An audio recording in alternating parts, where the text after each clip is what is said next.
네, 안녕하십니까. 네, 안녕하세요. 네, 저기 앞에가 조금 늦어져가지고 지금 아마 접속을 해 주시는 것 같거든요. 조금만 한 2분, 2, 3분만 기다렸다가 진행하도록 하겠습니다. 네, 알겠습니다. 네, 네.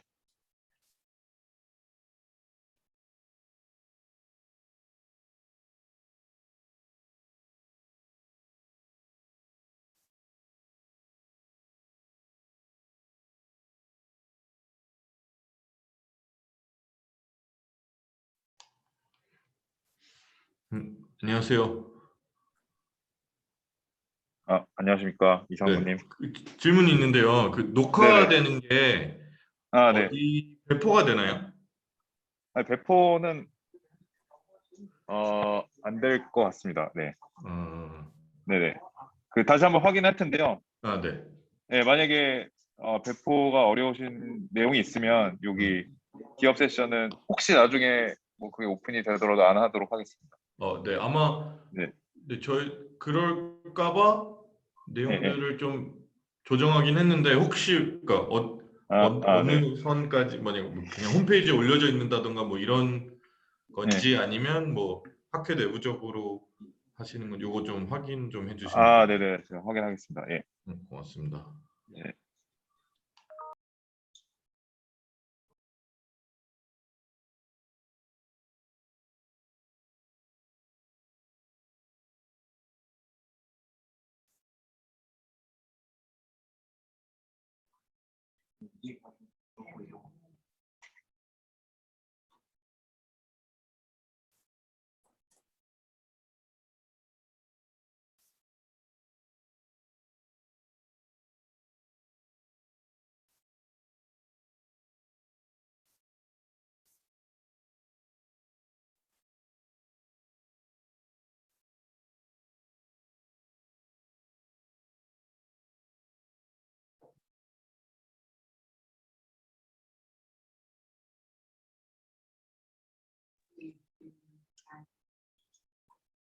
네, 1분만 더 기다렸다가 시작하도록 하겠습니다.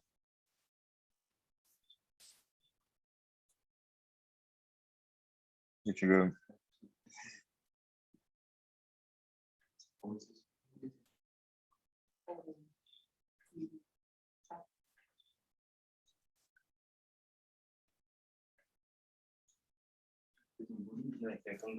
모든 분들한테 공동 호스트를 드렸습니다. 네.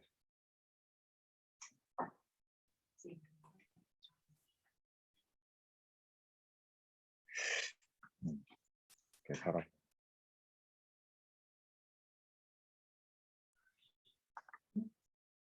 네, 그러면은 지금 기업 세션 이제 시작하도록 하겠습니다. 지금 아마 또 약간 추후에도 들어오실 분 있을 것 같은데요. 시간이 돼서 지금 이제 시작을 하도록 하겠습니다. 네, 사실 이번 세션에서는 이제 저희가 인공지능 학회이지만 또 기업에서 인공지능 기술을 활발하게 활동하시는 분들 그 회사들을 이제 초청을 했고요. 처음에 이제 뷰노 최근에 이제 상장을 한 뷰노의 정규환 부사장님께서 발표를 해주실 거고, 이어서 이제 NC소프트의 이준수 AI 랩장을 맡고 계신 이준수 상무님, 그 다음에 이어서 스트라드 비전의 김준환 대표님께서 발표를 해주시도록 하겠습니다. 그래서 먼저 첫 번째 순서로 뷰노 최근 상장하고 이제 의료 인공지능 분야에서 선도하고 계시는 뷰노의 정규환 부사장님께서 발표를 해주시도록 하겠습니다. 네, 문태섭 교수님 초청해 주시고 소개 감사드립니다. 저 화면이랑 목소리 잘 들리시죠? 네, 잘 들립니다. 네, 진행하겠습니다. 네, 저는 이번 기업 세션 첫 번째 발표하게 된 뷰노의 정규환 CTO입니다.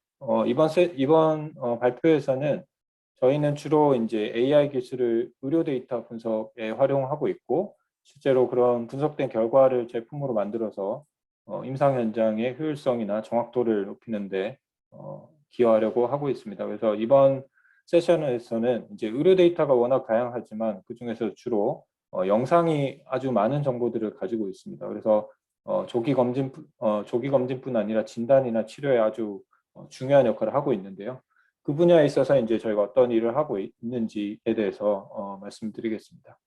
일단 시간이 길지 않은 관계로 좀 빨리 진행을 하고 혹시나 궁금한 것들이 있으시면 마지막에 이제 제 연락처로 연락 주시면 감사하겠습니다.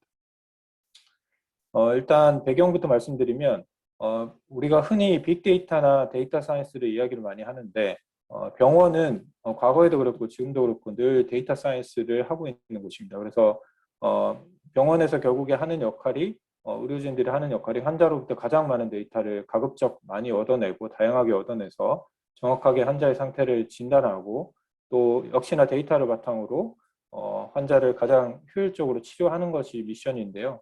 그를 위해서 이제 과거부터 과학기술의 발달, 의료 진단 장비의 발달, 치료제 발달 등등으로 점점 더 많은 데이터들이 쌓이고 있습니다. 그래서 또 의료 데이터는 누적되는 속성이 있고 또 인구도 늘어나고 고령화됨에 따라서 데이터가 점점 더 다양하고 크고 큰 데이터들이 점점 빠르게 수집되는 상황입니다. 그래서 이제 이미 과거에 의사 선생님들이 어떤 청진기나 아주 단순한 어떤 검사 결과로 환자의 상태를 진단하던 수준, 그러니까 의사 선생님들의 경험이나 인지 능력으로 감당하던 수준은 이미 벗어난 지 한참 되었고 앞으로 더 많은 기술들의 발전 그리고 누적되는 데이터 때문에 이제는 사람이 일일이 모든 데이터를 분석해서는 이 의료 수요를 감당할 수 없는 상황입니다. 그래서 미국뿐 아니라 우리나라도 앞으로 의료진의 숫자는 수요에 비해서 절대적으로 부족한 상황이 계속될 것으로 모두가 예상을 하고 있고요. 또 의료진의 공급이 충분하면 모든 문제가 해결되냐면 실은 이제 질환이라는 것이 어떤 개나 고양이를 구분하듯이 명확하게 어떤 구분이 있는 것이 아니라 상당히 스펙트럼을 가지고 있기 때문에 이런 우리 당뇨병의 대표적인 합병증인 당뇨성 망막병증도 이런 구글이 자마라는 권위 있는 의학학술지에 발표된 연구에서 온 것인데 같은 환자를 두고도 우측에 보시면 까만 박스가 같은 환자인데 같은 환자를 보고도 미국의 안과 전문의 선생님들이 완전히 5개 그레이드를 모두 서로 다르게 주는 걸 보실 수 있습니다. 그 정도로 맨 아래쪽에 보시면 인트라그레이더 같은 분이 보셔도 언제 보시는지 따라 그리고 서로 간에는 더 일치도가 낮은 걸 보실 수 있습니다. 근데 이런 스크리닝 모달리티는 뭐 결국에 심해지면 알 수 있으니까 우리 위해도가 조금 덜하다고 해도 그리고 스크리닝 엑스레이나 저런 안저검사나 이런 스크리닝 검사를 통해서 좀 더 정밀한 검사가 필요해서 CT를 찍거나 혹은 더 심하게 질환이 의심돼서 병리 검사를 하는 경우에는 실은 앞으로 진단이나 치료에 결정적인 역할을 하는데 여기서도 일치율이 그렇게 높지 않습니다. 그래서 왼쪽에 보시면 CT에서 우리 폐결절, 폐암일 수 있는 폐결절이 어떤 타입인지 따라서 사실 매니지먼트 플랜이 달라지는데 이에 대해서 이제 여러 옵저버 간에 어그리먼트가 그렇게 높지 않다는 걸 보실 수 있고 또 우측에 보시면 병리는 어떻게 보면 최종적인 진단을 하는 곳인데 여기서도 오버 다이거너시스를 하거나 혹은 브레스트 캔서인데도 불구하고 적지 않은 비율로 비나인이라고 판단하는 경우가 있습니다. 그래서 이런 의료에 있어서 디시전이나 트리트먼트에 대한 플랜은 일단은 일관적일 필요가 있습니다. 어느 선생님이 보시는지 언제 보시는지 따라 달라지면 안 되고 일관적인 결과가 나와야 될 거고 그다음에 의료의 공급이라는 게 우리나라는 그래도 접근성이 아주 높은 고품질의 의료를 접할 수 있는 나라지만 전 세계적으로 보더라도 여전히 레디올로지 스칼스존이라는 말이 있을 정도로 CT나 MRI 같은 이런 기술에 적용을 못 받는 곳이 여전히 반이 된다는 이런 연구 결과도 있고 우리나라도 주말이나 심야 시간대는 여전히 의료 공백이 있습니다. 그리고 무엇보다 또 정확한 이런 솔루션이 필요하게 되는데요. 이때 이제 등장하는 것이 아마 너무 잘 아시는 이제 AI 딥러닝이 되겠고, 그래서 우측에 보시면 이런 하나의 어떤 기술이 이 의료 영상 분석이라는 분야 자체를 아예 드라이브를 하고 있다는 걸 보실 수 있습니다. 그래서 저희도 이제 2014년 말에 시작을 해서 2015년부터 본격적으로 시작을 했는데 이 분야가 빠르게 이런 AI 기술이 아주 빠르게 흡수되면서 분야 자체가 폭발적으로 성장을 하고 있습니다. 이것이 가능한 데는 다른 분야와 역시 유사한데요.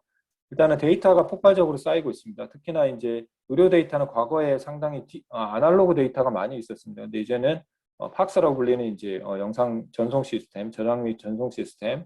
그래서 옛날에는 아마 기억하시는 분도 계실 텐데 엑스레이를 필름으로 인화해서 벽에 꽂아서 판독하던 시절도 있었습니다. 근데 이제는 아예 디지털 영상, 특히 레디올로지는 거의 디지털화 되었다고 볼 수 있고 그다음에 병리도 조직을 떼내서 염색하고 슬라이드 만들어가지고 현미경으로 보는 게 아직까지도 대부분의 의료 현장인데 이제는 디지털 패솔로지라고 해서 병리 슬라이드도 이제 스캔을 해서 이제 보는 그렇게 되면 이제 디지털 파일이기 때문에 컴퓨터로 분석이 가능한 이런 장점이 있습니다. 그래서 의료 데이터 자체가 상당히 이제는 디지털화되어 있다라는 것이 있고요. 그다음에 뭐 GPU의 발전으로 인한 요즘에 이제 아예 모바일 디바이스에도 들어가는 이런 여러 가지 컴퓨테이셔널 파워들이 좋아져서 학습뿐 아니라 AI를 이제 실제로 현장에서 활용하는데도 상당히 범위가 넓어졌다는 거 아실 거고, 그다음에 알고리즘도 처음에는 뭐 이미지넷 같은 내추럴 이미지에서 만들어진 어떤 아키텍처를 억지로 막 의료 데이터에 구겨 넣으려고 같은 채널에 똑같은 거 복사해서 넣거나 막 이런 식이었다면, 이제는 아예 의료 데이터의 특성이나 질환 자체의 어떤 도메인 날리지를 잘 반영한 그런 아키텍처들이 많이 나오고 있습니다. 그래서 잘 아시는 유넷도 바이오메디컬 이미지 세그멘테이션 하려고 처음에 만들어졌던 것이고, 그래서 이런 여러 가지 것들이 맞물려서 이 분야가 빠르게 크고 있습니다. 그래서 그 결과로 옛날에는 의료기기라고 하면 전부 다 뭐 GE, 지멘스, 필립스나 존슨앤존슨 같은 수술기기나 이런 하드웨어를 떠올렸는데, 이제는 공식적인 명칭으로 소프트웨어 의료기기라는 것이 우리나라도 그렇고 FDA도 그렇고 규제하는 기관에서 이제 소프트웨어도 하나의 의료기기로 바라보기 시작했습니다. 그중에서 AI를 쓰는 것을 AIMD라고 해서 AI as a Medical Device라고 해서 우측에 보시는 이 많은 회사들이 AI 기반의 의료 소프트를 만들고 있는 회사입니다. 그래서 따라서 이 분야도 커지고, 그다음에 오늘 주로 말씀드린 이미지 기반의 진단뿐 아니라 신약 개발이나 유전체 분석, 임상 시험, 뭐 요즘 화두가 되는 원격 의료, 원격 모니터링 등등에도 AI가 모두 쓰이고 있습니다. 그래서 이런 배경에서 저희는 이제 2014년에 회사를 만들어서 2015년부터 본격적으로 의료에 뛰어들어서 현재는 뷰노메드라고 불리는 의료 솔루션들을 만들고 있습니다. 크게는 체내 진단이라고 할 수 있는 우리 몸 안을 들여다보고 거기서 나오는 영상들, CT나 MRI, 엑스레이 이런 것들이 되겠죠. 이런 영상을 기반으로 진단하는 거. 그래서 메디컬 이미지 영역에서 그런 일을 하고 있고, 그다음에 디지털 패솔로지는 조직을 우리 몸 밖으로 떼낸 다음에 보는 체외 진단의 영역입니다. 혹은 유전체를 분석한다거나 이런 임상적인 혈액을 분석한다든지 이런 체외 진단 영역에서 AI 솔루션을 만들고 있고, 그다음에 생체 신호, 우리 몸에서는 이제 영상이 아닌 수치적인 시계열적인 데이터들도 계속 나오고 있습니다. 하다못해 우리 체온도 아주 중요한 시계열 정보가 되고, 우리 뭐 코비드 의심을 할 때도 이런 체온이 아주 중요한 것처럼 이런 데이터를 분석해서 조기에 이제 질환을 찾는 이런 솔루션도 만들고 있고, 끝으로 이제 음성 인식 기반으로 음성도 아주 의료 데이터 중에 큰 중요한 데이터인데, 이 데이터들을 바탕으로 의료진의 판독을 돕는 이런 크게 4가지 영역에서 솔루션과 제품을 만들고 있습니다. 그래서 국내 대부분의 큰 병원들뿐 아니라 해외 여러 우수한 기관들과 연구를 해서 성과를 내고 꾸준히 성능을 개선하고 있습니다. 그래서 현재는 한 6가지 혹은 8가지 제품인데요. 앞서서 말씀드린 음성 인식은 아직 의료기기가 아니기 때문에 그렇고, 이런 6가지 영상 제품과 생체 신호 분석 영역에서도 최근에 임상 시험이 끝나서 다양한 영역에서 식약처 허가를 획득하고, 의료기기이기 때문에 임상 현장에서 쓰려면 식약처 허가가 필요합니다. 이런 식약처 허가를 획득하고 CE 인증도 받고 일부 제품의 FDA 승인을 추진하고 있습니다. 그래서 그 과정에서 이제 저희가 앞서 말씀드린 AI 기반의 의료기기로는 국내에서 처음으로 전 세계적으로도 좀 상당히 빠르게 인공지능 의료기기를 국내 식약처 처음으로 허가받고, 같은 제품 CE 인증도 국내 기업으로 처음 받았고, 그다음에 저희 안저 영상을 분석하는, 우리 망막 영상을 분석하는 펀더스 AI는 혁신 의료기기 1호로 선정됐고, 그 결과로 저희 회사는 혁신 의료기기 소프트웨어 제조기업으로서 1호로 올해 초에 인증된 바 있습니다. 그리고 의료 분야는 워낙 근거가 중요한 분야이기 때문에 계속 관련된 연구들을 관련된 가장 권위 있는 학술지나 학회에 꾸준히 발표하고 있고, 여러 가지 챌린지도 참가해서 성과를 내고 있습니다. 그래서 이제 저희는 워크플로우를 이제 개선하는 것뿐 아니라 진단과, 주로 이제 지금까지는 진단 영역에 많이 노력을 해왔고, 앞으로는 예후 예측이나 치료 영역에서 좋은 솔루션들을 만들려고 노력하고 있습니다. 그래서 현재는 이제 총 거의 300군데 넘는 병원에서 저희 솔루션들을 쓰고 있고, 점점 더 도입 추세가 빨라지고 있습니다. 그래서 이런 배경에서 오늘 말씀드릴 시간이 길지 않아서 좀 간략히 말씀드려야 될 것 같은데, 이제 정밀 의료 영역에서 가장 중요한 레디올로지와 패솔로지 2가지 영역에서 AI 활용에 대해서 말씀드리겠습니다. 일단 레디올로지를 말씀드리면, 이게 클리니컬 레디올로지 워크플로우가 이렇습니다. 이미지를 우리 장비로부터 얻어내고 전차를 통해서 의사 선생님들이 보실 수 있도록 만들고, 영상학과 선생님들이 그를 기반으로 병변을 찾고 특징을 분류하고 그다음에 이제 추적 관찰하는 이러한 일들을 주로 하시고 그 결과를 판독문 내역대로 리포트하시면 그걸 기반으로 이제 임상과에서 종합해서 진단을 하거나 치료 계획을 세우시는 이런 일을 하고 있는데요.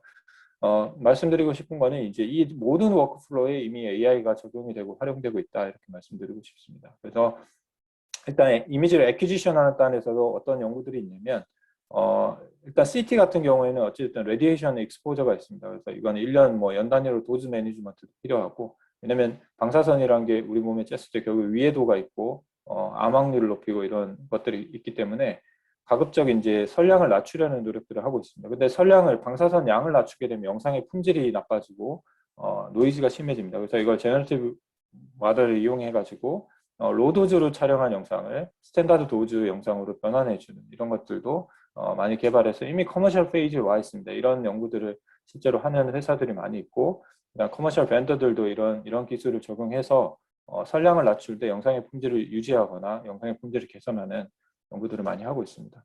MRI 같은 경우에는 이런 CT, 레디에이션 도즈가 중요한 게 아니라 촬영 시간이 오래 걸립니다. 그래서 꼼짝 안 하고 오래 있어야 되고 특히 아이 같은 경우에 혹은 이제 노인 같은 경우에 좀 어려운 점이 있는데요. 또 유틸라이제이션 관점에서도 병원에서도 효율성이 떨어지기 때문에 이게 풀 샘플된 케이스 베이스에서 이제 로 데이터를 다 얻는 것이 아니라 듬성듬성 이제 서브 샘플, 언더 샘플된 영상을 얻고 이를 기반으로 이제 풀 샘플된 리컨스트럭션 이미지를 얻어내는 이런 방법들도 제너러티브 모델 기반으로 많이 연구를 하고 있습니다. 그래서 이런 솔루션은 국내에도 이제 회사가 있고 해외에 이제 몇몇 회사들이 상당히 이제 지금 커머셜 페이지로 개발을 해서 적용하고 있고 특히나 전반적인 구조는 잘 유지하더라도 디테일한 병변이 사라지거나 뭐 이런 문제가 있으면 안 되는데 임상에서 쓸 수 있는 레벨로 진행이 되고 있습니다.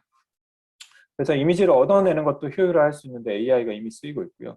그다음에 이미지를 프리프로세싱 할 때도 AI가 여러 도움이 됩니다. 그래서 왼쪽에 뭐 AI까지는 아니지만 그래도 여러 가지 노멀리제이션 테크닉으로 병원 간의 성능이 달라진 걸 극복하는가 하면 우측에 보면 이건 저희가 지금 서밋해놓은 결과인데 일종의 스타일 트랜스퍼를 그러니까 저희가 학습한 고품질의 데이터와 다르게 실제로 임상에 적용해 보면 데이터 품질이 상당히 다릅니다. 장비마다 병원의 프로토콜마다.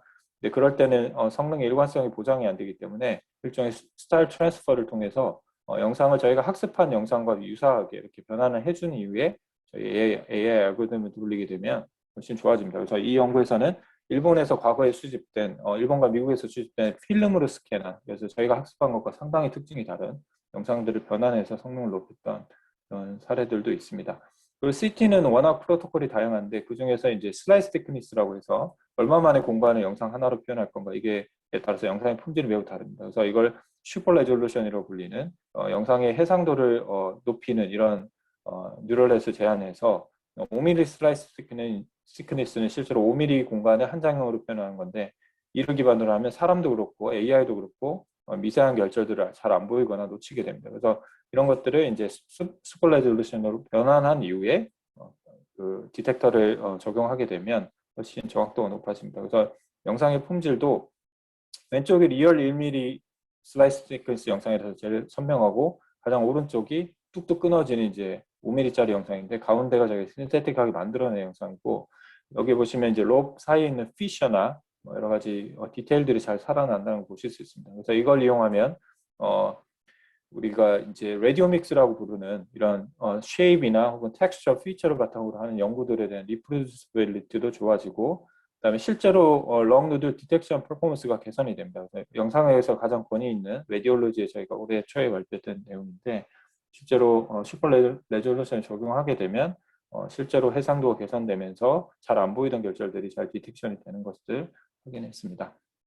그래서 이런 프리프로세싱 영상을 처리해서 AI 성능을 높이는 데 쓸 수 있지만 가장 무엇보다 핵심이 되는 것은 사람 이제 휴먼 레디올로지스트 선생님들이 하시는 실제로 인터프리테이션에 대한 것들을 서포트하는 것일 겁니다. 그래서 실제로 이런 체스 엑스레이에서 병변을 찾는 건데 체스 엑스레이는 우리 3차원 공간에 한 장을 표현한 거라 상당히 구조물들이 중첩되어 있어서 경험이 많으신 분들도 어려워하시는 것입니다. 가장 촬영은 많이 하지만 또 그만큼 어려운 그리고 효율화가 필요한 이런 솔루션이 되겠는데 이런 저희가 AI 모델을 만든 다음에 이렇게 제품을 만듭니다. 만든 다음에 성능을 검증하는데 일단 이미지 레벨로 이제 영상학교 선생님 대비 그다음에 병변 단위로도 더 정확하다는 것을 입증을 하고 특히나 저희가 임상시험을 통해서도 레지던트 선생님뿐 아니라 비흉부 전문의 선생님들, 흉부 영상의학 전문의 선생님들 모두 저런 도구를 저희가 만든 AI 소프트웨어를 사용하시면 정확도가 개선되고 특히 판독 시간이 절반으로 준다. 그리고 레지던트 선생님이 AI를 활용하시면 교수님급인 이제 소라식 레디올로지스트 선생님이 AI를 활용하시지 않는 것보다도 좀 더 정확한 판독 정확도를 보이는 것을 볼 수 있습니다. 그래서 이런 것들이 도움되는 예를 보면 이렇게 심장 뒤에 숨어 있는 경우, 그다음에 이런 립 뒤에 숨어 있어서 이제 잘 보이지 않는 경우, 이런 경우는 모두 리더들이 놓치셨는데 AI가 이렇게 표시를 해줘서 이제 병변을 찾으신 예가 되겠고, 이렇게 다양한 디바이스가 있을 경우에도 도움이 됩니다. 그리고 이거는 저희가 학습하지 않은, 당연히 저희가 이제 2019년도 전에 모델을 개발을 시작했기 때문에 학습하지 않은 코비드-19 환자 같은 경우에도 관련된 병변, 이게 논문에 리포트된 케이스들을 저희가 가져와서 적용해 봤는데 코비드-19 뉴모니아 관련된 이런 병변들도 잘 찾는 걸 볼 수 있습니다. CT 같은 경우에도 이제 이미지 이런 디텍터로서 이제 병변을 찾고 컴포지션을 잘 이렇게 캐릭터라이즈 하는 것들을 보고 그다음에 정확도에 대한 이런 검증도 꾸준히 하고 있습니다. 특히나 우측에 보시면 국내에서 가장 큰 건강검진센터를 가지고 있는 병원에서 정상이라고 이미 판독난 만건을 저희가 다시 레트로스펙티브리 분석을 해보면 그중에 상당 부분이 실제로는 어떤 병변이 보고됐어야 되는 케이스입니다. 그래서 이런 것들도 저희가 연구를 해서 RSNA 같은 데서 발표를 하고 있습니다. 그리고 그 밖에도 여러 가지 결자의 타입이라든지 혹은 모니터링 하든지 이런 것들을 계속 개발을 하고 있고 이것들이 실제로 패솔로지와 그러니까 CT가 아닌 실제로 조직 검사를 했을 때와 얼마나 AI의 결과가 일치하는지 이런 것들도 분석을 해서 역시나 레디올로지 같은 권위 있는 학술지 발표를 하고 있습니다. 그리고 이런 정형화 관련된 연구들은 이제 CT뿐 아니라 우리 브레인 MRI 관련된 곳에서도 하고 있고 저희 딥브레인이라는 솔루션은 뇌를 104가지 영역으로 분할해서 위축 정도를 바탕으로 치매 위험들을 알려드리는 솔루션이고 관련해서 이제 저희가 전체적으로 뇌 영역을 분할하고 이제 임상 정보와 같이 엮어서 치매 위험도를 예측하고 어느 영역이 중요했는지를 보는 이런 연구들도 수행을 했고 특히나 이런 앞선 연구를 통해서 이제 미디어 템포럴 롭이 아주 중요한 정보를 가지고 있다는 걸 알고 이걸 바탕으로 좀 더 정확한 모델을 만들고 이거는 인종 간의 어떤 이런 차이를 보는 인종 간에도 큰 성능의 하락 없이 안정적으로 유지된다 하는 연구들도 수행을 했습니다. 그리고 마지막으로 이제 모니터링도 이렇게 AI를 활용해서 같은 병변을 이렇게 서로 다른 시점에 촬영한 CT에서 동일 병변을 매칭하는 것들도 결국 AI 모듈로서 개발을 해서 적용을 하고 있습니다. 이런 것들 아주 임상적으로는 중요합니다. 질환이라는 것은 결국에 이제 프로그레션이 없으면 사실은 리스크가 낮은 거기 때문에 변화를 보는 것도 아주 중요한 주제입니다. 그리고 이제 리포트 하는 것이 이제 UI 관점에서 아주 중요합니다. 그래서 저희는 아주 다양한 리포트를 가급적 세밀하게 제공하려고 노력하고 있고, 그다음에 진단의 관점에서도 여러 가지 진단의 영역에 가까운 모델들을 만들어서 관련된 학술지에 발표를 하고 있습니다. 시간이 없는 관계로 조금 빨리 진행하겠습니다. 그래서 그 다음에 이제 앞서서는 주로 레디올로지 영역이 있다면 이제는 패솔로지 영역인데요. 패솔로지는 좀 더 우리 특히나 병변에 대해서 상세하게 살펴보고 좀 더 많은 정보를 바탕으로 정확한 진단과 치료 계획을 세우고자 하는 건데 기존에는 왼쪽에 보시면 현미경을 위주로 이렇게 보고 계시기 때문에 혼자서 보셔야 되고 시간도 오래 걸리고 상당히 분석도 매뉴얼합니다. 한 번에 하나만 볼 수 있고 근데 디지털 스캔을 하게 되면 동시에 여러분들이 보실 수 있고 공유도 가능하고 또 무엇보다 AI 같은 소프트웨어를 쓸 수 있다는 장점이 있습니다. 그래서 2017년쯤에 미국에서 필립스가 시스템으로 FDA 허가를 받은 이후에 여러 가지 라이카, 섹트라들이 연동돼서 여러 가지 솔루션들이 FDA 허가를 받고 지금 임상에 도입되고 있고 국내에도 대형 병원들 중심으로 디지털 격리 시스템이 빠르게 도입되고 있습니다. 그래서 기존에 하시던 이런 여러 가지 역할, 셀을 찾고 분할하고 크기를 측정하고 뭐 이런 분류하고 이런 것들을 AI를 이용해서 당연히 이런 것들은 딥러닝 뭐 AI가 가장 잘하는 일들이기 때문에 이런 것들이 아주 활발하게 지금 적용이 되고 있습니다. 그래서 이런 것들을 좀 더 정량적인 퀀터테이티브한 분석을 통해서 이런 결과들을 실제로 온콜로지스트 선생님들이 의미 있는 바이오마커로서 활용할 수 있도록 돕는 영역이 되겠고요. 그래서 아주 많은 연구들이 수행이 되고 있습니다, 현재. 근데 왼쪽에 보시면 아주 베이직한 이런 태스크들, 디텍터로서 혹은 클래시파이어로서 혹은 그레이딩하는 어떤 일종의 리그레션 모델이나 뭐 이런 것들이 상당히 많이 연구가 되고 있고요. 근데 아직까지 FDA 승인받은 건 많지 않습니다. 근데 좀 더 지금 임상적으로 중요한 건 이 환자의 생존을 예측하거나 치료 반응을 예측하거나 그런 것입니다. 네네, 시간이 없는 것입니다. 빨리 하겠습니다. 그래서 저희가 하고 있는 거는 형태 예측이라고 해서 셀을 찾고 숫자를 카운트하고 뭐 이런 것들과 진단을 도와드리는 것들, 암인지 아닌지 보는 거, 그다음에 실제로 이런 홀 슬라이드 전체를 정량화해서 여기서 의미 있는 환자의 생존이나 치료 반응과 관련 있는 바이오마커를 찾는 연구들을 하고 있고, 시간상 세세히 설명을 드리기는 어려울 것 같습니다만, 저희가 RACNN이라고 좀 더 넓은 영역의 피처들을 종합해서 예측하는 암의 영역을 예측하는 알고리즘을 만들어서 여러 가지 이제 병원마다 다른 이런 염색이나 이런 차이에 의해서 발생한 것들 보정하고 해서 이제 암의 영역을 정확하게 찾는 연구를 했습니다. 이 연구의 의미는 보통은 연구를 과거 데이터로 합니다. 과거로 하고 과거 데이터로 밸리데이션 하는데, 이거는 저희가 3개월 동안 AI 모델을 만든 이후에 수집되는 모든 검체에 대해서 프로스펙티브하게 연구를 했는데 성능의 차이 거의 없었고, 그다음에 실제로 휴먼 리더들이 저희 AI를 사용하셨을 때 성능이 정확도가 개선되는데 시간은 상당히 많이 주는 효과들을 봤습니다. 그래서 이거는 상용화돼서 이미 임상시험 중이고 상용 팍스에 인티그레이션 되었고, 형태 예측 솔루션, 그다음에 프로스테이트 캔서를 도와주는 이런 것도 미국의 대형 병원에 도입될 예정이고, 아까 말씀드린 이런 바이오마커 찾는 솔루션은 저희가 이제 AACR이나 아스코나 이런 것들을 꾸준히 발표하고 있습니다. 네, 결론적으로 이제 의료 AI, 의료 분야에서 상당히 많은 제품들이 나와 있고 지금 임상 시험을 통해서 이제 적용이 되고 있고요. 근데 이제 앞으로 남아 있는 숙제는 이제 페이어의 문제인데, 수가나 뭐 이런 페이어의 문제인데, 다행스럽게 미국에서부터 먼저 이런 변화들이 있고, 특히 어제 발표된 건데 이스라엘의 제브라 메디컬 비전이라는 회사가 실제로 CPT 코드를 받았습니다. 그래서 앞으로 이런 실제로 임상 현장에 도입될 것으로 예상합니다. 그래서 앞서서 말씀드린 건 레디올로지와 패솔로지가 상당히 쪼개져 있었는데, 지금의 추세는 이런 것들을 통합해서 좀 더 정확한 진단을 하려고 하는 것이고, 저희도 이 분야에서 열심히 지금 진행을 하고 있습니다. 관심 있으신 분들은 언제든지 협업할 수 있으면 좋겠습니다. 네, 여기까지 발표하겠습니다. 감사합니다. 네, 좋은 발표해주신 정규환 부사장님께 다시 한번 감사드립니다. 이게 저희가 시간을 좀 더 많이 들었어야 되는데 시간이 좀 짧아가지고 얘기를 더 많이 못 들어서 좀 아쉽고요. 그런데 이제 뒤에 또 지금 저희가 조금 늦게 시작했고 계획되어 있는 내용들이 있어서 혹시 질문 있으신 분들은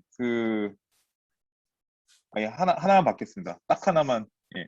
지금 채팅에 하나 네네. 질문이 하나 채팅에 올라왔는데요. 예. 네, 질문해 주신 거는 좋은 질문이십니다. 그래서 이제 저희가 이렇게, 그러니까 실제로 뭐 체스 엑셀에서 보이는 이제 파인딩의 숫자가 무지하게 많은데, 그 중에서 이제 저희가 메인이 되는 것들을 저희가 파인딩으로 했기 때문에 이런 디지즈나 다이그노시스 레벨로 잡을 수 있는 겁니다. 그래서 이거 코비드 때는 어떤 거였냐면은 인터스티셜 오피스티나 컨솔리데이션 같은 파인딩들이 코비드 19 뉴모니아와 관련이 있기 때문에 그런 걸 기반으로 찾을 수 있었습니다.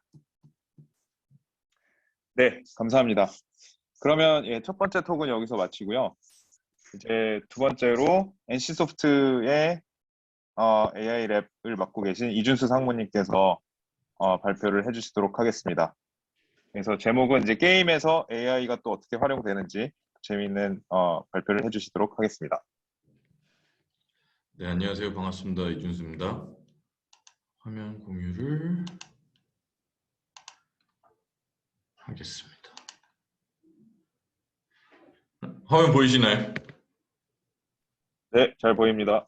네, 시작하겠습니다. 그럼 안녕하세요. 저는 에이소프트 AI 센터의 이준수고요. 앞에 그 부사님 발표하시는 거를 봤더니 저도 시간이 굉장히 좀 촉박할 것 같아서 앞에 뭐 간단한 얘기들은 좀 빠르게 지나가도록 하겠습니다. 네, 그래서 오늘 제가 말씀드릴 순서는 그 NC소프트에서의 AI에 대해서 간략하게 소개를 드리고, 이제 두 번째, 세 번째 챕터에서는 저희가 하고 있는 데모들, 샘플들 위주로 보여드리면서 좀 가볍게 말씀을 드리겠습니다. 네. 이제 요거 사실 준비한 건 저희 게임 영상인데요. 요거는 뭐 넘어가도록 하겠습니다. 여기 뭐 들어오신 분들이 NC소프트에 대해서는 아시리라고 생각을 하고, 저희 NC소프트는 뭐 게임 개발하고 서비스하는 회사고요. 뭐 리니지 만드는 회사입니다. 그래서 앞에 영상은 사실 이제 지금 하고 있는 저희 리니지 2 모바일 게임 영상이었고요. 저희는 이제 97년부터 리니지로 시작을 해서 이제 굉장히 많은 PC MMORPG를 개발을 해왔고, 이제 2010년 몇 년 전부터 모바일 시대로 넘어오면서 이제 기존 IP들을 모바일로 와서 이제 모바일 게임을 최근에는 주로 서비스를 하고 있고, 이제 모바일 게임을 서비스하면서 그것과 관련된 이제 PC 에뮬레이터라든가 이제 이런 플랫폼 비즈니스들을 하기 위해서 많은 노력을 하고 있습니다. 그리고 이제 아직 많은 분들이 아실지 모르겠는데 저희가 이제 게임 이외에도 유니버스라는 이제 말하자면 K-pop 아이돌 팬덤 플랫폼, 그리고 이제 버프툰이라는 웹툰 플랫폼, 이런 이제 문화 콘텐츠 관련된 사업들도 같이 하고 있습니다. 그래서 이런 회사에서 AI를 왜 하고 어떻게 하고 있는지를 이제 오늘 소개해 드리고 싶은데요. 저희가 열심히 홍보를 해 왔지만 여전히 이제 엔소프트 AI, 뭐 게임 회사에서 AI 이런 거에 대해서 이제 궁금해하시는 분들이 계신데, 저희가 처음에 시작을 했을 때는 AI를 뭐 엄청, 그러니까 딥러닝 시대에 이제 저희가 본격적으로 시작을 했는데, 어떤 대단한 AI 자체가 어떤 대단하다기보다는 기존에 이제 저희 회사에서 풀고 있는 게임이라든지 게임 이외의 도메인에서의 문제를 조금 더 잘 해결해 줄 수 있는 도구로서 바라보고 있고요. 그래서 저희가 정의하는 이제 여기서 문제라는 것들은 이제 뭐 기존에 그냥 가벼운 알고리즘이나 이런 걸로 해결이 되지 않는 문제들, 그리고 저희가 해결한다는 뜻은 어떤 뭐 정답을 딱 제공한다기보다는 기존의 정답을 구하기 어려운 문제들에 있어서 해결책을 제안하는 이런 수준으로 AI를 바라보고 있고요. 그래서 AI를 통해서 하고 싶은 거는 첫 번째 이제 밸류 에디션, 기존보다 더 나은 해결책을 제공하는 측면이 한 가지가 있고, 이제 두 번째 사용자가 아예 새로운 가치를 경험할 수 있도록 하는 두 가지 측면에서 AI를 기여할 수 있을 거다라고 보고 있습니다. 그래서 기존 기능의 개선은 이제 기존에 매뉴얼하게 하는 작업들을 효율화해서 조금 더 뭐 작업 코스트를 줄인다거나 아니면 조금 더 좋은 성능을 낼 수 있는 어떤 알고리즘을 만들어내는 거, 그리고 그 외에 새로운 기능은 기존에 이제 AI가 없었으면 할 수 없었던 기능을 제공함으로써 어떤 기존 서비스의 어떤 가치를 새롭게 줄 수도 있고, 아니면 아예 새로운 비즈니스를 할 수도 있고, 이런 측면에서 바라보고 있고요. 그래서 챕터 2에 소개해드릴 내용은 이제 기존 기능의 개선, 기존에 저희가 만들고 있는 게임에서의 개선에 대한 내용이 주로 나올 거고, 세 번째 챕터에서는 이제 저희가 이 AI를 연구를 하다 보니 여기서 우리가 확보한 기술들로 아예 새로운 비즈니스를 하는 시도들에 대해서 말씀드릴 예정입니다. 네, 그래서 저희는 다 하고 있습니다. 사실 뭐 많은 큰 회사들, 뭐 네이버, 카카오, 삼성, 아니면 외국으로 나와서는 구글, 페이스북 이런 회사들이랑 똑같이 저희는 뭐 당연히 이제 게임 분야의 게임 AI를 하고 있고, 음성을 다루는 스피치 AI, 그리고 컴퓨터 비전을 다루는 비전 AI, 그리고 이제 NLP, 데이터 마이닝 다루는 랭귀지 AI, 날리지 AI, 이렇게 모든 분야에 대해서 연구를 진행하고 있고요. 이제 아마 다른 회사들이랑 차이점은 다른 회사도 보통 스피치, 비전, 랭귀지, 날리지 이런 식으로 구성이 되어 있을 텐데, 저희는 이제 게임 회사다 보니까 게임 AI 분야가 하나 더 추가된 점이 아마 좀 다른 점일 것 같습니다.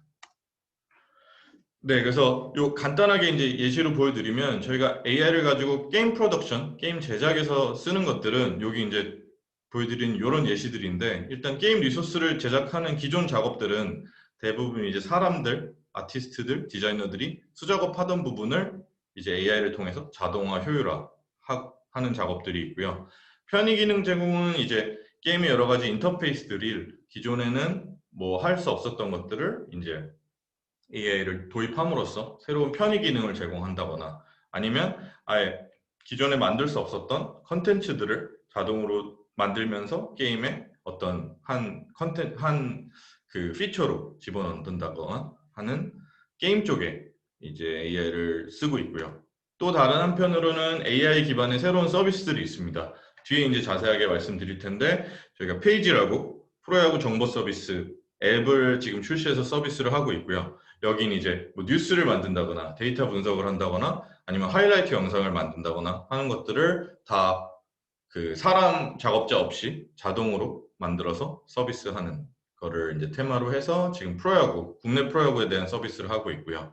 또 저희가 갖고 있는 NLP 기술을 연합뉴스랑 협업을 해서 이제 날씨 뉴스를 AI, 그러니까 NLP 기술로 자동으로 작성을 하고 이걸 실제로 지금 올해 4월부터 아마 연합뉴스에서 사용을 해서 날씨 뉴스가 이렇게 생성이 되고 있습니다.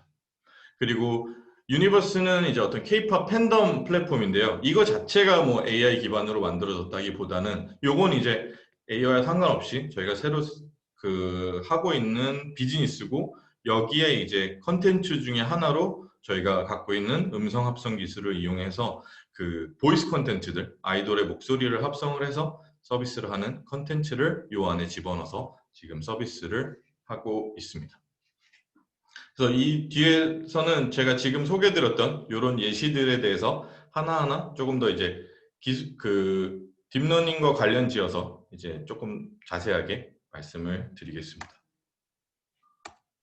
네, 처음 이제 게임 관련된 거는요. 게임을 만들기 위해서는 뭐 굉장히 많은 사실 저희가 지금 보면 노동 집약적이라고 할 수 있는데 굉장히 많은 수작업이 필요합니다. 그래서 여기에 이 효율화를 어떻게 하면 할 수 있을까 해서 여기에 이제 그 딥러닝 기술들을 많이 적용을 하고 실제로 이제 개발 과정에서 쓰이고 있는 것들도 있는데요. 일단 뭐 아트, 이제 그림들을 만들어내야 됩니다. 3D 모델도 만들어내야 되고 이미지도 만들어내야 되고. 그래서 이런 것들 중에 저희가 어떤 사진 기반으로 캐릭터 얼굴을 생성한다든가 이런 건 이제 대표적으로 저희가 이미지 트랜슬레이션 기술을 사용해서 하고 있는 것들이고 또 더 나아가서는 이제 이미지를 입력으로 넣는 게 아니라 어떤 단어, 그 캐릭터를 묘사하는 단어들, 뭐 날렵하다든가 자상하다든가 이제 이런 겉모습을 묘사하는 형용사만 넣어주면 이제 다양한 이제 그 태그를 만족을 하는 이미 그 3D 캐릭터를 만들어주는 뭐 이런 일들도 하고 있고 이거는 대표적으로 저희가 뭐 겐 기술을 갖고 쓰고 있고요. 또 요거를 이제 캐릭터 말고 아이콘으로 확장을 시켜서 이제 이거 아이콘은 사실 3D 아웃풋이 3D 모델은 아니고 아이콘은 그냥 이미지를 만드는 거라 그냥 대표적인 사실 이미지 투 이미지 트랜슬레이션 기술 기반의 일들인데 여기에는 저희가 하나 더 컨디션을 넣어서 어떤 속성을 만족을 하는 이제 어떻게 보면 스타일 트랜스퍼까지 포함된 이런 기능을 만들어서 지금 개발팀에 제공을 하고 있습니다. 그리고 또 게임에서 큰 부분이 이제 모션, 애니메이션 관련된 부분들인데요. 이제 애니메이션 제작도 저희가 지금의 뭐 영화랑 비슷한데 게임에서도 지금 대부분 모션 캡처 데이터를부터 시작을 해서 이제 모션 캡처 데이터를 이용해서 굉장히 실제 같은 그 모션들을 만들어내고 있는데 그 과정에서 이제 다양한 수작업들을 그 AI 그 딥러닝을 이용해서 저희가 효율화를 해보려고 하고 있고 그 중에 한 가지가 이제 모션 캡처 데이터에 대한 디노이징이고요. 또 가운데 있는 거는 이제 스피치 투 애니메이션. 그래서 결국에 립싱크하는 겁니다. 그래서 우리가 음성이나 그 텍스트를 입력으로 넣어주면 그 캐릭터의 입모양을 자동으로 만들어주는 이런 역할도 하고 있는데 이거는 한번 보여드리겠습니다. 모션 캡처 없이도 모션 캡처 퀄리티의 입술 애니메이션을 얻으실 수 있습니다. 네, 그래서 이런 작업들이 기존에 뭐 안 됐다기보다는 기존에 툴을 이용해서 그 디자이너가 한 땀 한 땀 작업했던 것들을 저희가 자동화하고 있고 지금 수준은 이제 저희가 만든 게 어떻게 보면 초안이 되어서 작업자들이 이 위에 이제 조금 더 작업을 해서 결과물을 만들어내는데 점점 이제 자동화의 포션을 늘려나가서 완전 자동화될 수 있게 하는 게 사실 저희의 목표고요. 그리고 이런 딥러닝적인 접근 이외에도 기존 이제 어떤 물리 시뮬레이션 기반의 그 모션과 딥러닝을 결합을 해서 여기 이제 강화학습까지 포함을 해서 하는 이런 물리 기반 시뮬레이션도 진행을 하고 있고 이제 이런 식으로 뭐 피격 세기에 따른 반응이라든가 방향에 따른 반응들 이런 것들을 데이터 기반으로 저희가 학습해서 뉴럴넷으로 만들어서 기존 프로세스를 이제 수작업하던 것들을 많이 도움을 주고 있습니다. 게임에 사용하는 목소리는 감정이 살아있어야 하는 것.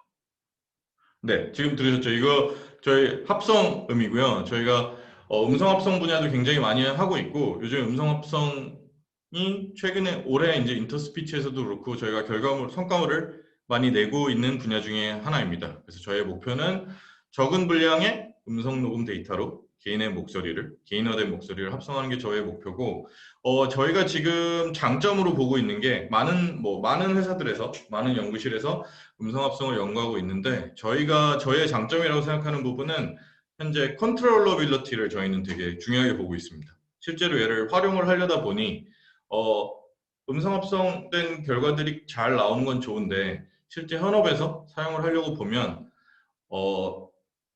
실제 성우를 디렉팅 할 때처럼 여기는 세게 해주세요. 뭐 어떤 감정으로 해주세요. 이런 디렉팅이 사실 아직 부족한 부분인 것 같아서 실제 활용을 위해서 저희는 이제 속도라든가 색이라든가 감정이라든가 하는 것들을 조정할 수 있는 쪽으로 연구를 좀 집중을 하고 있고요. 지금 수준은 뭐 이 정도 표현의 강도 정도 조절할 수 있는 수준입니다. 안 돼. 가까이 오지 마. 뭐 이런 대사가 이제 표현이 약한 거라고 하면 안 돼. 가까이 오지 마. 이런 식으로 표현을 하고 저희가 지금 연구하고 있는 것들은 특정 단어들의 그 발화 강도나 발화 스피드를 조정할 수 있는 레벨로 연구를 하고 있고 이런 것들이 이제 게임에 어떻게 쓰이냐 하면 이제 게임 안에 들어가는 필드 사냥으로 캐릭터를 성장시킬 수 있습니다. 이런 튜토리얼 관련된 약간 안내 메시지 같은 것들을 기존에는 이제 이 작업에도 성우들을 썼어야 했는데 저희가 이런 단순 작업들은 이제 음성 합성으로 충분히 대체할 수 있는 수준이라고 생각을 하고요. 저희가 감정을 넣고 하는 부분에 대한 거는 아직 감정 부분은 뭐 어떤 제공하기에는 조금 모자란 수준이나 저희가 하고 있는 그 시도를 좀 보여드리면 뭐 이런 것들이 될 거라고 저희는 생각하고 있습니다. 그래서 지금 저희가 야구를 뒤에 말씀드릴 페이지라는 앱에서도 야구 중계 서비스를 하고 있는데 여기에 이제 음성 합성 기술이 들어가면 저희가 편파 중계하는 해설자나 아나운서를 음성 합성으로 만들어낼 수 있지 않을까 해서 뭐 이건 이제 프로토타입이고요. 풀 카운트. 끌어당겼습니다. 이루수가 막지 못했습니다. 안타가 되고 말았습니다. 그래서 이 똑같은 상황에 대해서 이제 다른 쪽에 풀 카운트. 끌어당겼습니다. 이루수 타이밍 막지 못합니다. 오지환의 안타. 이런 이제 시나리오를 저희가 생각하고 있고 지금 이 프로토타입은 그 텍스트는 사람이 그냥 써준 거고요. 텍스트를 자동으로 생성한 건 아니고 텍스트는 사람이 넣어줬고 저희가 이제 발화의 감정만 저희가 컨트롤할 수 있는 프로토타입을 만들어 본 데모입니다. 그리고 이 외에도 뭐 다양한 이제 커뮤니케이션 기능들을 지원을 하고 있고요. 그래서 뭐 스피치 레코그니션 기술도 그래서 필요하고 그 머신 트랜슬레이션 기술도 필요하고 뭐 기존에 많이 하고 있던 스팸 필터링 이런 기능들도 게임에서 다양하게 활용이 되고 있습니다. 그리고 마찬가지로 이제 뭐 다른 이제 OTT 회사들에서 하는 것처럼 저희 게임에도 어떤 유저 크리에이티드 컨텐츠들이 있어서 이런 것들을 추천하고 큐레이션 하기 위해서는 뭐 레코멘데이션이나 큐레이션 관련된 연구도 저희가 진행을 하고 있고 또 이제 어떤 이상 탐지를 또 지금 기존 방식에 조금 더 도움을 주기 위해서 뭐 시퀀스 모델링이나 어노멀리 디텍션 같은 부분에 대한 연구를 통해서 이 부분도 많이 자동화하려고 노력하고 있습니다. 네, 그래서 저희가 제목에서 썼듯이 주로 이제 게임에서 AI가 어떻게 활용이 되고 있는지를 말씀드리는 게 오늘의 메인이고요. 이제 이 뒷부분은 좀 짧은데 저희가 이제 게임 이외의 도메인에 대해서 AI 기술을 어떻게 쓰고 있는지를 살짝 보여드리겠습니다. 네, 그래서 앞에 말씀드렸던 것처럼 저희가 페이지라고 하는 AI 기반의 프로야구 서비스를 만들어서 지금 서비스를 하고 있고요. 이 서비스를 만들 때 저희가 갖고 있던 테마는 이거를 지금 사람이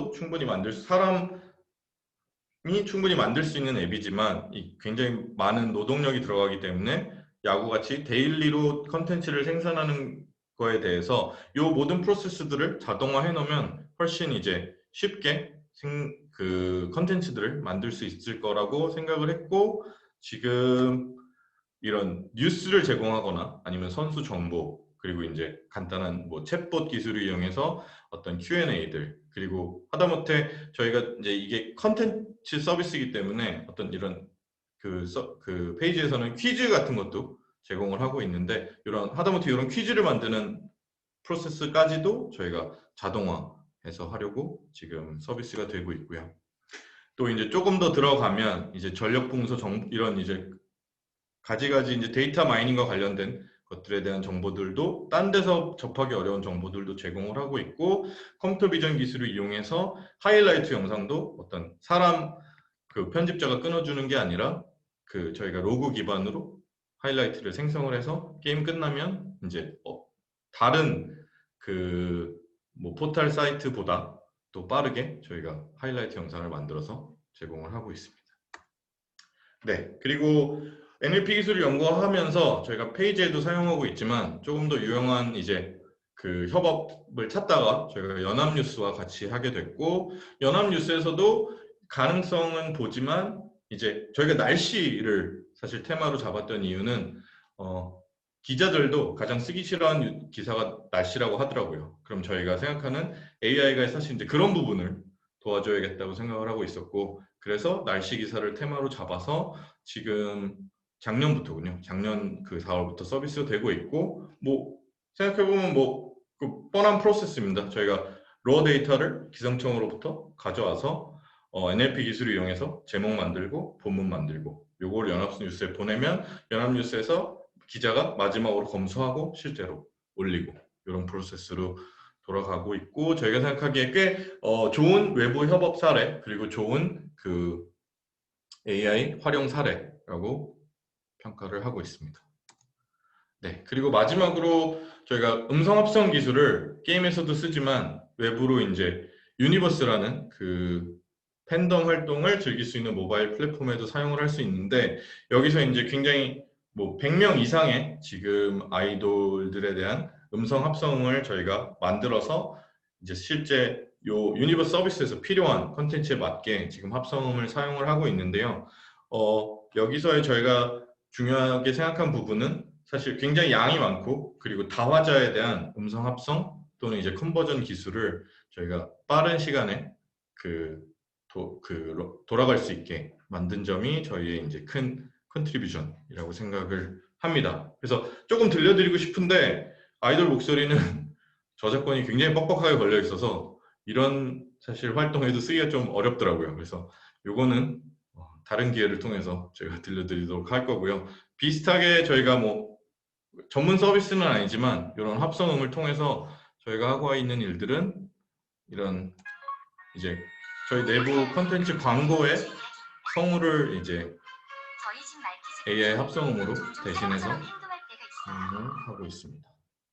그래서 이런 감정이 담겨 있는 목소리를 저희가 이제 합성해서는 중요하게 보고 있고요. 네, 그래서 좀 빠르게 저희가 정리를 해봤는데요. 이거를 다시 한번 간단한 요약을 드리면, 저희는 AI를 문제를 해결하는 어떤 도구로서 바라보고 있고, 저희가 AI를 통해서 하고 싶은 건 기존보다 더 나은 해결책을 제공하고, 또 더 나아가서 새로운 가치를 사용자들에게 제공한다는 거고, 저희는 이렇게 5가지 분야, 거의 모든 분야에 대한 AI 기술 연구를 진행을 하고 있고, 현재 이렇게 크게 AI 어시스턴트, 게임 프로덕션을 도와줄 수 있는 AI 어시스턴트가 큰 한 가지, 그리고 이제 AI 기술을 가지고 어떤 새로운 서비스를 만들어내는 거, 이런 노력들을 지금 이 5개 랩에서 열심히 하고 있습니다. 네, 이상이고, 뭐 처음에 급하게 인사드리나 말씀 못 드렸는데, 뭐 학회에서 이렇게 한국인공지능 학회에서 이렇게 저희 하는 일을 공유할 수 있는 자리를 만들어 주셔서 다시 한번 감사드립니다. 들어주셔서 감사합니다. 네, 정말 흥미로운 발표해 주셔서 감사드리고요. 시간 관계상 혹시 질문 있으면 한 가지 정도만 받을 수 있을까요? 혹시 질문 있으신 분들 있을까요?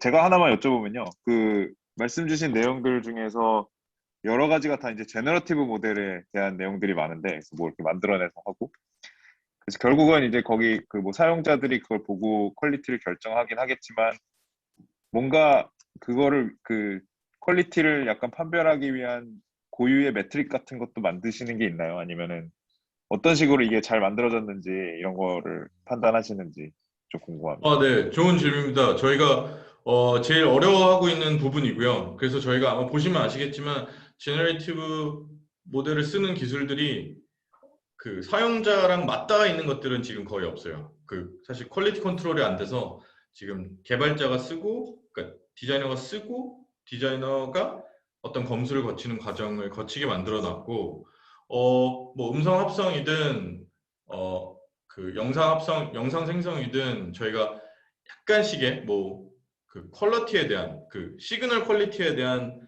그 정량적인 매트릭들은 사용을 하고 있는데, 역시나 그 이제 정성적인 느낌이나 얼마나 사실적이냐, 이제 얼마나 그 사람 같냐, 뭐 이런 것들에 대한 매트릭은 사실 아직 잘 찾지를 못해서 휴먼 테스트에 의존을 하고 있고, 좋은 연구실들과 함께 어려운 문제를 풀어봤으면 좋겠습니다.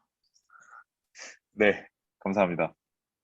네, 그럼 시간 관계상 두 번째 톡을 여기서 마무리하고요.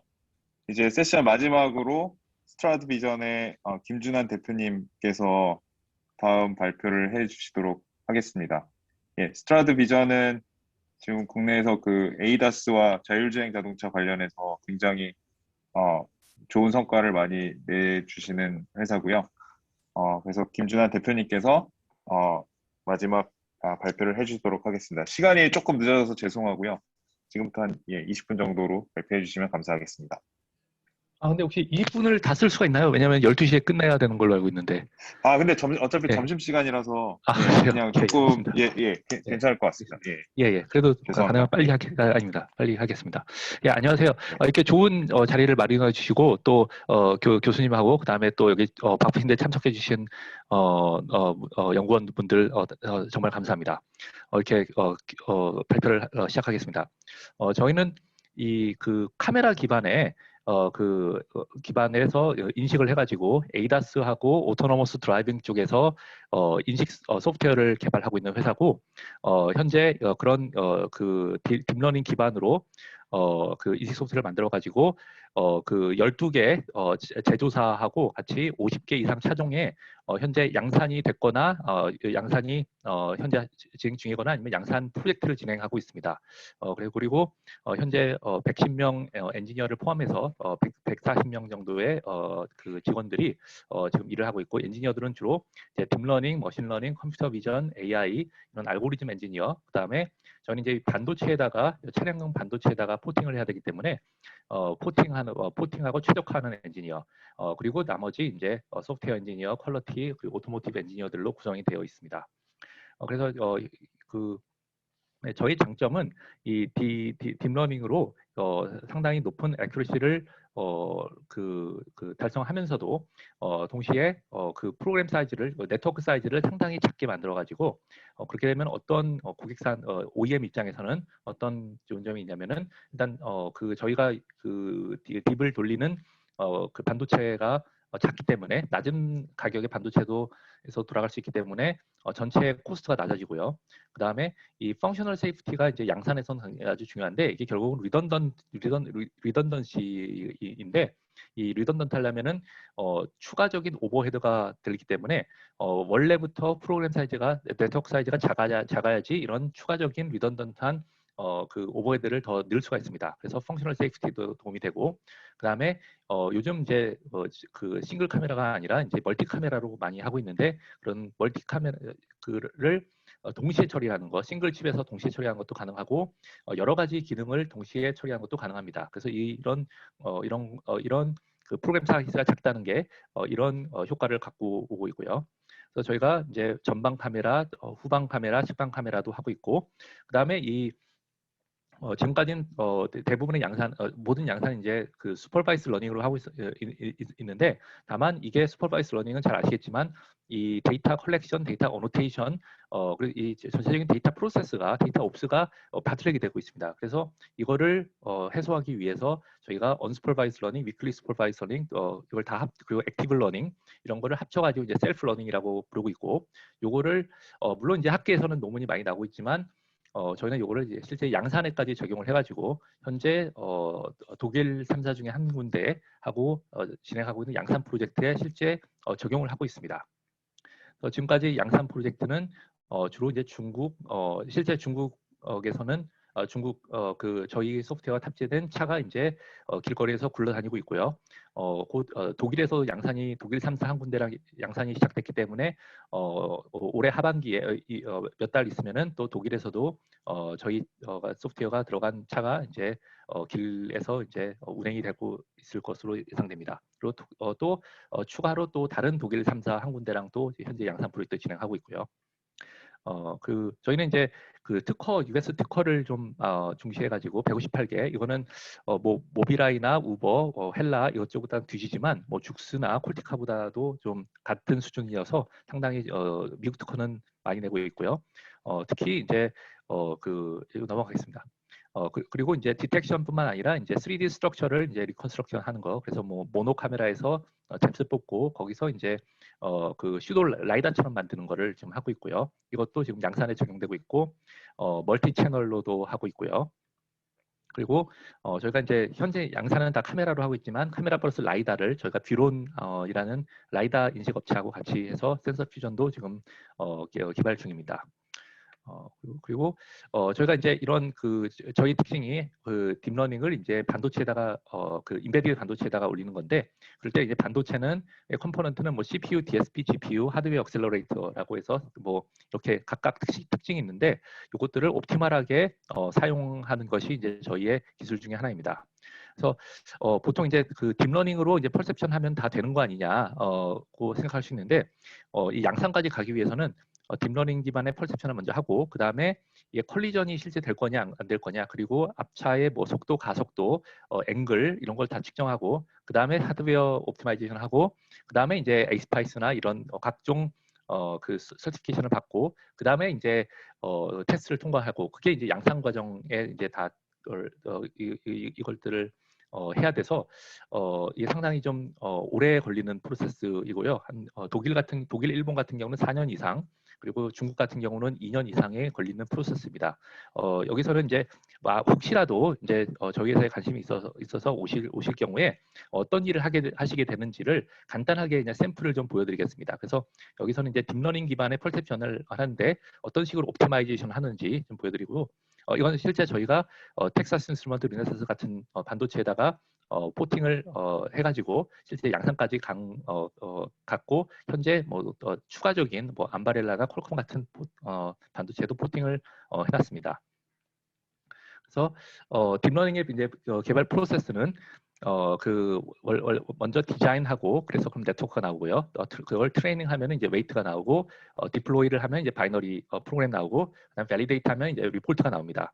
그래서 이것들을 이게 저희가 이제 많은 기능들이 있고 많은 반도체가 있기 때문에 이거를 이런 식으로 한 기능을 한 반도체에다가 하면은 이 태스크가 있고 타겟 플랫폼이 있으면은 태스크 곱하기 넘버 오브 태스크 곱하기 넘버 오브 타겟 플랫폼이 돼가지고 스케일러블하지가 않습니다. 그래서 이것들을 어떻게 좀 스케일러블하게 할지 그거를 좀 보여드리면은 일단 타겟 플랫폼을 같은 종류의 타겟 플랫폼으로 묶어주고요.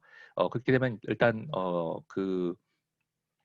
타겟 넘버 오브 타겟 플랫폼이 적어지고, 이 디자인 트렌 할 때 이 트랜스폼이란 걸 써가지고 특정 플랫폼에서 만들어진 거를 다른 플랫폼에서도 그대로 쓸 수 있게 해줍니다. 그래서 웨이트를 이 위에 네트워크하고 웨이트하고 바이너리가 나왔으면은 그 웨이트를 네트워크 웨이트를 이 타겟 플랫폼에 맞게 변환을 해주는 것을 이제 저희는 이제 트랜스폼이라고 부르고 있고, 이렇게 될 경우에는 다시 리트레이닝을 하거나 그 리밸리데이션을 안 해도 되기 때문에 훨씬 더 저희가 그 엔지니어링 코스트를 줄일 수가 있습니다. 그래서 이렇게 엔지니어링 에피션스나 엔지니어링 코스트를 줄일 수 있고, 그런 예를 좀 보여드리면요. 간단한 예로서는 예를 들어 RGB 인풋으로 이제 어떤 컨볼루션을 할 때 이거를 어떤 플랫폼에서는 이제 RGB를 받는데 다른 플랫폼에서는 이제 YUV를 받아야 될 수가 있습니다. 그러면은 가장 간단하게 하면은 이제 YUV를 이제 YUV to RGB로 바꾸고 이 변환기를 하나 넣고 컨브를 넣으면 되겠지만 이럴 때 이제 문제는 이 YUV to RGB가 이거 자체가 또 레이턴시가 걸릴 수가 있습니다.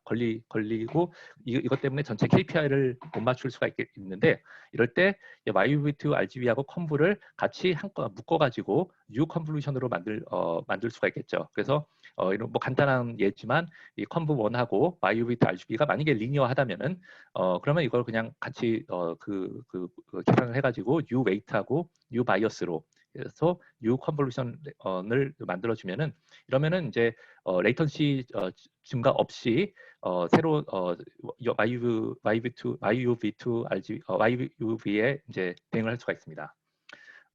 다른 예로는요.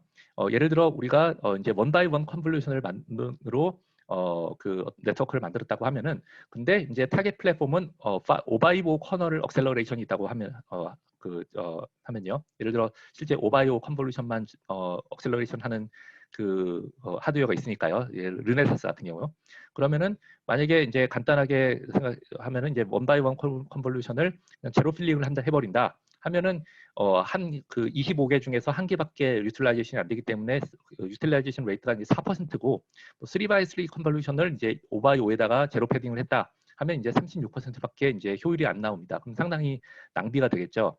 그래서 이럴 때는 처음 이제 원 바이 원 컨볼루션을 이제 그 리쉐이프를 해가지고 그리고 웨이트도 당연히 리쉐이프하고요. 그 다음에 이제 아웃풋은 이거 아웃풋의 결과를 또 리쉐이프 해가지고 이 원 바이 원을 이제 이 4x1 컨볼루션으로 바꿔줄 수가 있습니다.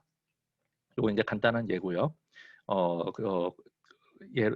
예고 또 예를 들어 FC 레이어 같은 경우를 이제 만약에 쓴다 그 네트워크를 개발했는데 근데 이제 그 타겟 반도체에서는 FC 레이어가 그 서포트가 안 된다. 그럴 때는 이제 이 FC 레이어의 그 FC 레이어를 이제 원 바이 원 컨볼루션으로 바꾸고 여러 가지 이제 트랜스포즈나 리쉐입을 해가지고 그 타겟 반도체의 그 FC를 적절하게 포팅을 할 수가 있습니다. 이런 식으로 해가지고 또 다른 예로는 이제 4D 텐서를 어떤 커스텀 레이어를 쓰고 있는데 특정 그 커스텀 레이어가 타겟 반도체에서 이제 서포트가 안 된다. 그럴 때는 이 커스텀 레이어를 중간에 이제 끄집어 내 가지고 텐서를 이제 이미지 파일로 만들고 그 다음에 나중에 계산한 다음에 다시 이미지를 이제 텐서로 바꿔줘야 되는데 이렇게 해주면은 이 특정 커스텀 레이어는 실제 그 타겟 반도체가 해당 커스텀 레이어를 서포트하지 않더라도 타겟 반도체에다가 포팅을 할 수가 있습니다. 예, 이건 좀 넘어가겠습니다. 이런 식으로 해가지고 그 딥러닝 여러 태스크를 여러 종류의 반도체에다가 포팅할 수 있고, 이건 이제 그 아주 간단한 예를 보여드린 거고, 실제로는 뭐 이렇게 간단하게 되진 않고 어느 정도 리트레이닝을 해야 될 수도 있지만 좀 아이디어랑 케이스로 이렇게 한번 샘플을 보여드렸습니다. 그리고 그 다음에 이제 그 여기 이런 그 일을 하실 때 저희가 저희 회사 입장에서는 이제 그 어느 정도 뭐 독일 3사 중에 2사도 들어가고 중국에서 많은 OEM하고 일을 하기 때문에 굉장히 많은 수주를 지금 할 수 있는 하고 있는데, 다만 이거를 할 때 여기 지금 그 참석해 주신 연구원분들 같은 우수한 연구원들이 좀 부족해가지고 현재 지금 다 수주를 못 하고 있습니다. 그래가지고 좀 저희 회사에 이런 챌린징한 저희 회사에 오셔가지고 아주 도전적인 그 하드한 엔지니어링 워크를 풀고 싶으시다 하면은 꼭 저희 회사에 좀 관심을 가져주시면 감사하겠습니다. 이거는 이제 저희 회사 이제 그러니까 지금까지 열심히 일을 해오신 건데 이렇게 좀 빅 임팩트를 저희 회사에서 만들어 주시는 거에 관심 있으시면 꼭 연락 부탁드리겠습니다. 네, 감사합니다. 네. 정말 요즘에 또 핫한 이 에이다스와 자율주행 분야에서 또 흥미로운 톡을 해주셔서 감사드리고요. 혹시 질문 있으실까요?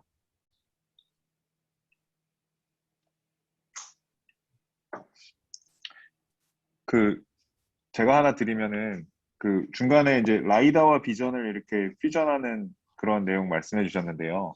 예, 요즘에 이제 그 뭐 테슬라 같은 데서 보면은 완전히 그냥 비전으로만 다 한다. 막 예, 이렇게 얘기를 하고 있는데 예. 그거에 대해서 어떤 의견이신지 좀 궁금합니다. 뭐 저는 비전으로만 정말 모든 걸 예. 예, 예. 예, 저는 결론적으로는 비전만으로는 다 안 된다고 생각을 하고 있고요. 그게 아마 대부분의 사람들이 그렇게 생각할 거고 아마 테슬라하고 그다음에 몇 소수만 지금 그 비전 온리로 L4가 가능하다, L4, L5가 가능하다고 생각하는 것 같습니다. 근데 뭐 그렇게 될 수도 있겠지만 저는 이게 그 L4, L3까지만 돼도 이게 뭐 99%, 97% 가지고 되는 게 아니고 100%가 돼야 됩니다. 그러니까 디텍션 레이트가 100%, 폴스 파지티브가 제로가 돼야 되는데 그거는 비전 온리로는 불가능하다고 생각하고 그 나머지 1%, 3%를 메꾸기 위해서는 리던던트한 게 필요한데 물론 카메라에서 리던던시를 구현할 수가 있겠지만 저는 센서 피지컬리 센서 단에서 리던던시가 구현돼야 된다고 생각하고 그래서 카메라 플러스 레이더, 카메라 플러스 라이다가 필요하다고 생각합니다. 근데 그건 제 개인 의견입니다. 예. 네네, 알겠습니다. 혹시 또 질문 있으신가요? 예, 정말 바쁘신 가운데 또 이렇게 흔쾌히 그 발표에 응해주셔가지고 이렇게 발표해주신 세 분께 정말 감사드리고요. 예, 더 이상 질문 없으시면은 그러면 이제 이번 세션은 여기서 마치도록 하겠습니다. 예, 다시 한번 오늘 발표해주신 발표자분들께 감사드리겠습니다. 감사합니다. 네, 감사합니다. 감사합니다.